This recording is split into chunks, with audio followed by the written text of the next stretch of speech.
We're at the North Texas prop party, and I am looking at what was described as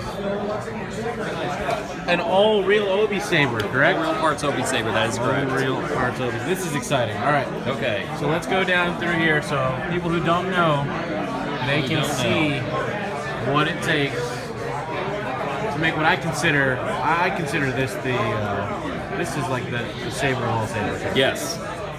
So we'll start here on the end. This end cap here is a sink knob from a British sink. It's made by a company called Armitage Shanks, which in the US would be American Standard.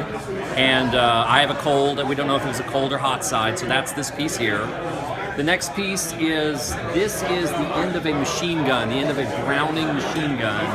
And it was used, the fins were used to cool the barrel down when the machine gun was firing. It was a machine gun used on aircraft. And it looks like a heat sink. Yes, it is a heat sink. The next piece here, this is a Graflex Clamp, which is the piece of the Graflex flash that attaches it to the camera.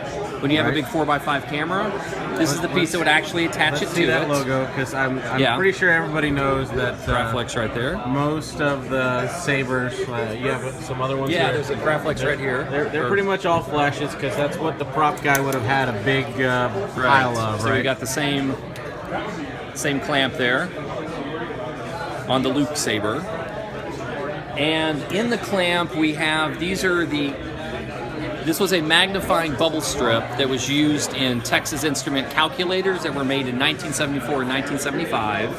And it was used, there was a tiny LED underneath, and these bubbles were used to amplify to make it easier to see. Nice. So they put that in here, and these right here are transistors that were just added to look like buttons or controls of some kind.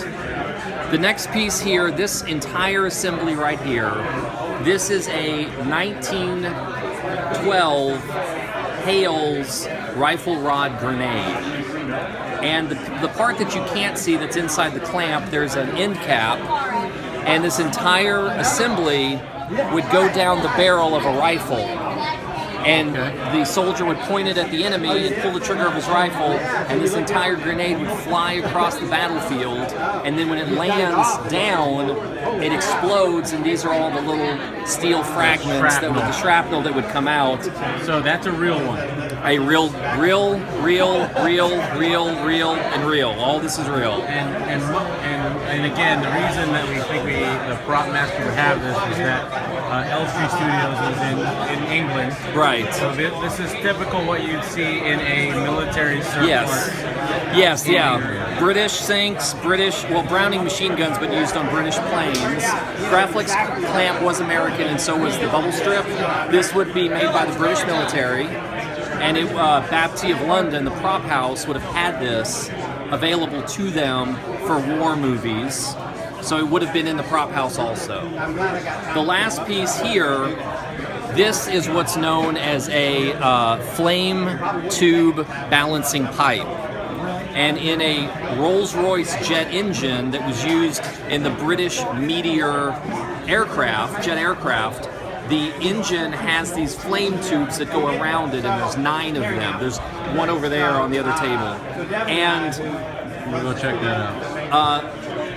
The fuel and fire are shot into the flame tube and ignited to produce the thrust. And to balance the pressure, they had these little ports that connected each tube all the way around so that one tube didn't burn hotter than the other tube. And it balanced the pressure out all the way around. So each tube has 2 of these that face each other that connect between each one. And this is what the prop makers put together in 1976 for Alec Guinness to wear as Obi Wan Kenobi in the original Star Wars: A New Hope. And this one is all real parts. And there we have it, all original Obi. That's amazing. Thank you, sir. Anytime. Great walkthrough.